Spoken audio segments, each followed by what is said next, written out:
l'étude qu'on a menée, c'est une étude exploratoire. Donc, on n'avait pas vraiment de questions de recherche précises au départ. C'était plus une intuition. En fait, on voulait voir comment, en fait, à la base, le jeu pouvait peut-être être transféré dans un milieu professionnel et voir comment le jeu, à travers une méthode spécifique, dans notre cas qui était Lego Serious Play, pouvait amener les gens à entrer dans un environnement, à laisser tomber les barrières, le contexte organisationnel, être un peu plus engagé dans ce qu'ils faisaient, avoir une perspective différente pour que justement les relations, les jeux de pouvoir, le rythme change et qu'on crée un événement, un moment spécifique. Donc, c'est ça l'objectif derrière avec cette idée-là de voir les réactions des gens, les dynamiques à travers la méthode Lego Seriously plus spécifiquement.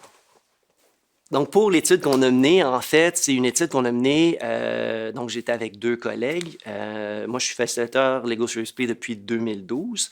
Et donc, on a approché trois organisations.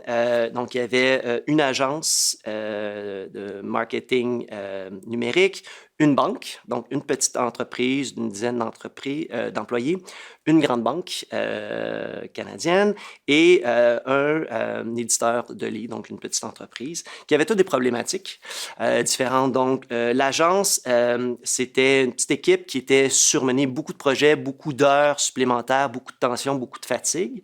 La banque, un contexte où on avait deux équipes qui ont fusionné, deux équipes de gestion de projet qui venaient de différentes branches, qui fusionnaient pour devenir une seule équipe.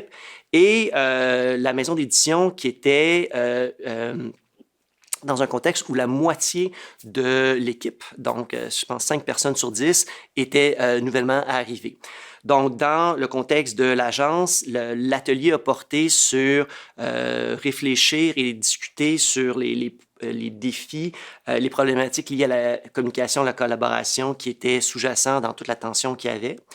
Au niveau de la banque, on avait encore de la problématique de communication et de collaboration, mais plus réfléchir à comment on allait fonctionner dans l'avenir. Et pour le contexte de la maison d'édition, c'était plus un contexte où on voulait en fait, mettre tout le monde au diapason. Donc, réfléchir, développer une mission, une vision commune, s'assurer que tout le monde comprenne le fonctionnement de l'organisation et de parler des défis à venir dans l'année. Donc, ça, c'était les trois contextes. Donc, pour ce projet-là, la manière dont on a fonctionné au niveau de la méthodologie, on a utilisé la méthode Lego Serious Play. Donc, les responsables, les points de contact dans les trois organisations. Moi, j'étais le responsable d'animer et de développer l'atelier. Donc, on a eu une rencontre préparatoire pour comprendre un peu leur contexte, les enjeux, puis développer une scénarisation. Donc, c'est des ateliers de 3 heures qu'on a eu avec chacune des organisations. On a eu des équipes entre 6 et 8 personnes lorsqu'on a fait les ateliers. Donc, il y a eu ça en amont. On est arrivé dans les organisations, donc les ateliers se passent dans des salles, on met tout le monde autour de la table avec les Legos sur la table. Donc, j'ai animé un atelier Lego Serious Play qui était en fait pour eux un moyen de communiquer, mais qui nous devenait notre objet de recherche. Et pour ce faire, donc au niveau des outils de collecte de données, donc on a accès à la documentation sur l'organisation, le contexte, on a eu les rencontres préparatoires. Lors des ateliers, j'avais mes deux collègues qui étaient observatrices dans la salle, qui prenaient des notes sur les dynamiques. On a eu aussi, tout de suite après les ateliers, sur place, on a fait des entrevues. Donc, on a fait au total 22 entrevues d'une demi-heure qui ont été enregistrées, retranscrites par la suite. On a aussi enregistré les ateliers. Donc, on a le visuel de tout ça. Donc, ça a été le premier volet. Par la suite, on a attendu quelques semaines et on a fait des entrevues de suivi, donc pour que un peu la poussière redescende, pour voir un peu les retombées que ça avait eu ou pas dans les organisations, puis que les gens prennent un peu de recul. Donc, on a fait 5-6 entrevues à ce moment-là qu'on a enregistrées, qu'on a recopiées. Donc, c'est devenu un peu la base de notre matériel au niveau de l'étude qu'on a menée. Qu'est-ce que ça donne? Donc, suite à ça, en fait, il y a dans ce genre d'études-là exploratoires, il y a tellement d'angles possibles qu'on peut prendre. On aurait pu regarder la dynamique, on aurait pu regarder la méthode. Il y a plusieurs choses. Donc, il a fallu qu'on regarde ce qui était peut-être le plus parlant. C'est sûr que nous, notre intérêt à la base, c'était de regarder le jeu et voir un peu les dynamiques. Il y a une collègue qui avait cette idée-là, cette méthode-là permet aux gens peut-être plus réservés de s'exprimer. On voulait expérimenter ça. Donc, il y a plein de choses qui étaient un peu dans notre tête avant de faire les ateliers puis de lire les transcriptions d'entrevues. Mais finalement, ce qu'on retient, ou les grands résultats, si on veut, de cette étude-là, c'était que d'utiliser, en fait, le Lego. Donc, on s'est concentré sur la matérialisation, si on veut, de la brique. Qu'est-ce que ça amenait dans le discours, dans la réflexion, dans les échanges? Et il faut comprendre que Lego CEC, c'est pas juste utiliser la brique pour discuter. Il y a la méthode qui permet de structurer, d'organiser, de créer un climat de confiance. Où chaque participante a un temps de réflexion avant d'entendre les autres. Fait il y a cette idée-là dont on n'est pas influencé par les autres, on met nos propres idées dans des modèles. Il faut comprendre que les blocs qui sont utilisés, c'est pas juste des blocs carrés classiques, c'est tous les Legos avec une très grande variété de pièces, parce que l'idée, c'est d'utiliser en fait des métaphores pour pouvoir représenter ce que l'on veut mettre de l'avant dans nos idées, dans notre discussion. Donc, on s'est rendu compte que le modèle permettait de venir structurer et de rendre visibles des idées. Donc, certaines personnes me disaient, ben en fait, on voit ce que les gens nous disent. Donc, ça rendait concret. Ça permettait aussi aux participantes de structurer leurs idées, d'organiser leurs idées, d'avoir un peu de temps de réflexion avant d'avoir à partager leurs idées, de les mettre et de venir jouer, manipuler. Donc, on manipule dans notre tête des idées. Bien là, on le manipulait physiquement.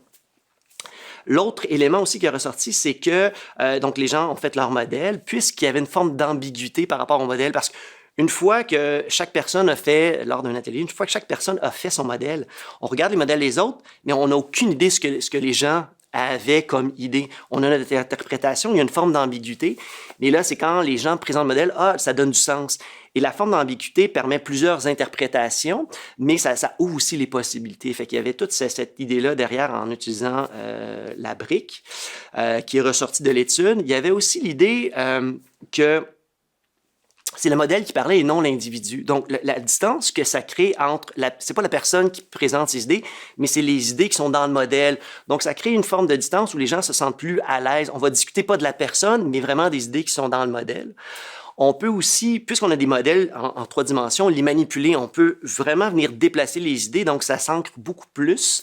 Et ce que les participants disaient, c'est que les idées restent beaucoup plus ancrées longtemps parce qu'on l'a vu, on l'a manipulé. Fait qu'il y avait tout ce volet-là au niveau de la matérialisation qui était un des résultats importants.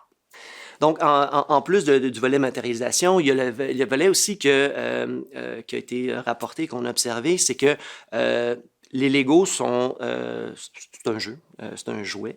Et donc, il y a de la couleur. Et quand on met ça sur la table, on crée un contexte. Donc, les gens arrivent dans la salle, voient les Legos. Et plusieurs participants nous ont dit, je me suis comme retrouvé quand j'étais jeune. Le côté jeu, le côté...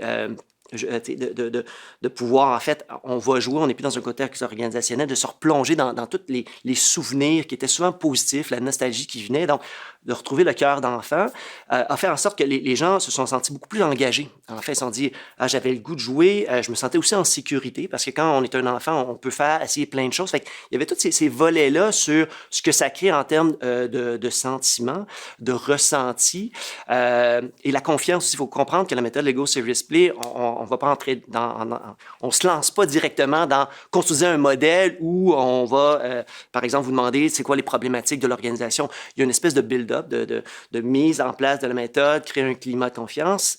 Et les gens se rendent compte que finalement, c'est sécuritaire, puis on est là pour jouer, on peut dire à peu près n'importe quoi, puis il n'y a pas de conséquences, comme dans le jeu, très, très important. Et que finalement, même si on n'a pas de talent en termes de créativité, les blocs, on arrive à faire des choses qui sont pertinentes. Il faut comprendre que la méthode Lego Serious Play, le modèle est un prétexte pour mettre des idées. Ce qui est beaucoup plus important, c'est les histoires que les gens vont nous raconter. Le cœur est là. Donc, il y avait toute cette idée-là de retomber dans la jeunesse, d'avoir le cœur d'enfant. Et ça ce contexte-là fait en sorte que les gens sont beaucoup plus engagés. Tu sais, on parle d'implication. On ne veut pas que les gens participent uniquement, on veut avoir des gens impliqués. Et cette méthode-là, avec le Lego, la manière dont c'est structuré, favorise l'implication des gens. Et donc, parce que les gens ont construit, ont envie de partager, et parce qu'ils ont construit, ils vont encore mieux écouter. Et ça fait en sorte aussi que les gens qui parlent moins, on va avoir leur moment de parler, et ceux qui parlent beaucoup, ben, parlent un peu moins. Donc, ça vient équilibrer. Et le fait aussi qu'il n'y a plus de hiérarchie, il n'y a plus de jeu de pouvoir, tout le monde est au même niveau, il n'y a plus de spécialisation. Donc, tout ça fait en sorte qu'il y a une espèce d'aisance. Puis on est là pour échanger plus librement avec souvent l'engagement qui est beaucoup plus important. Donc, la méthode est intéressante, il y a plusieurs avantages, mais comme dans toute méthode, comme dans tout contexte, il y a certaines limites. Une des limites est en lien avec les métaphores. On utilise des métaphores pour communiquer. Ça permet de venir communiquer des éléments, des fois, qui sont plus difficiles à saisir. Par contre, la limite, la métaphore, il y a différentes interprétations et certains participantes disaient, ben, est-ce que c'est moi qui ai visé ou pas? Fait qu'il y avait ce doute-là. Il y a aussi le fait que, ben, la méthode va mettre l'emphase, lorsque les gens présentent leur modèle, présentent certains éléments, mais il y a d'autres éléments qui ne sont... Il y a des non-dits, en fait. Et là, ça crée certains doutes par rapport à ça. Et donc ça, c'était la deuxième limite. La troisième limite importante, on peut voir ça comme une limite ou pas, c'est que certains participantes avaient l'impression qu'il y avait un agenda caché. Parce qu'il y a le gestionnaire ou la gestionnaire qui arrive avec cette proposition-là, on va faire une télé Lego Serious Play. Il y a les participantes n'ont pas les questions. On a la grande thématique, mais n'ont pas nécessairement les questions. Fait qu'il y a une certaine crainte, est-ce qu'on est là, pourquoi on veut faire quoi? Donc, l'espèce de prendre le jeu dans un but où on va avoir des objectifs organisationnels, ça crée un certain inconfort pour quelques participants. Donc, c'est peut-être les trois principales limites de cette étude-là.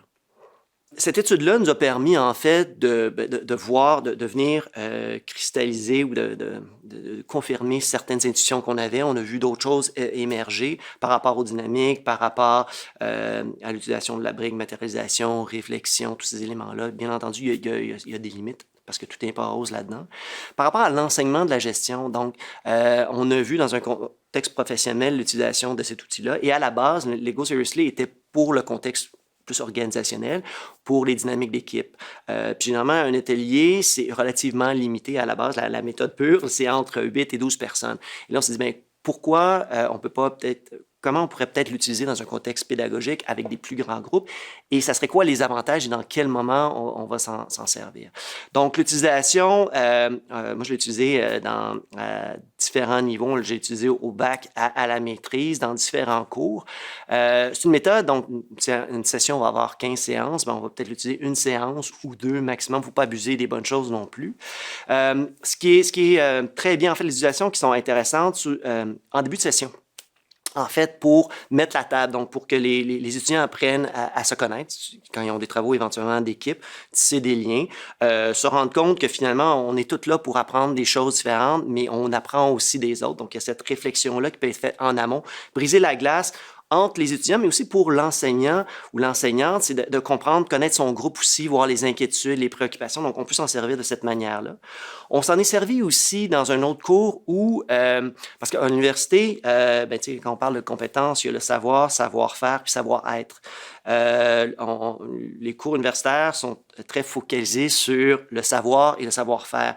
Le savoir-être, c'est des fois plus difficile à mesurer, à transmettre, c'est à travers le vécu.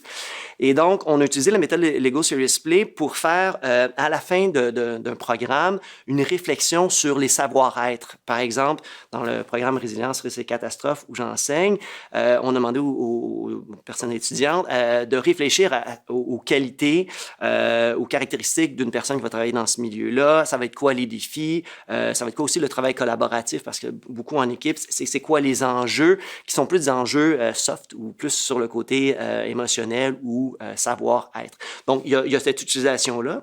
Une autre utilisation que j'ai faite, c'est pour faire des synthèses également à des moments. Donc, c'est pour faire émerger, faire des liens entre des éléments à la fin d'une session. Des fois, on a des séances qui ne sont pas toujours bien claires en termes de liens. Mais là, en utilisant cette méthode-là, puis en laissant les étudiants faire les liens, mais c'est une forme d'apprentissage. Ça permet de venir de voir, du point de vue de l'enseignant, qu'est-ce qui a bien été saisi et moins bien été saisi.